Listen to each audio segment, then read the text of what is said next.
Hi Gear Maniacs and welcome back in the Gear Corner. Today I wanna share with you some thoughts on this new set of pickups I developed with Mr. Eric Smitty from Smitty Guitars.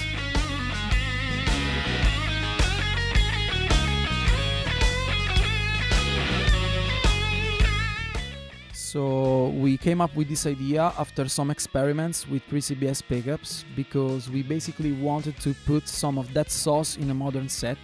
Of course, trying to provide the most genuine vintage tone possible and respecting those original building techniques that made the pre-CBS the golden era of pickups. But first things first, we know that all vintage pickups are different because back in the days the windings were all handmade and there was no chance to build them all equal. For this reason, we tried to think pre-CBS more as a philosophy and put some of that magic in this set, which is heavily inspired by those early pickups.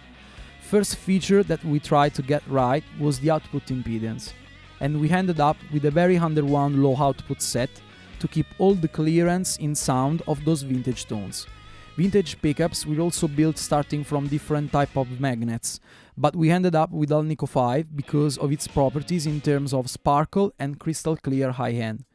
And we also tried to recreate that old perfect imperfection by inverting the output order, so you will have the strongest pickup in the neck position and the weakest in the bridge, with a reverse wound, reverse polarity middle pickup. So you also have hum cancelling in position 2nd and 4th, which is a modern feature that I personally like a lot. And in the end, we also wanted to put some sauce in this set to recreate that electrolytic decadence that makes those early pickups so desirable in modern days.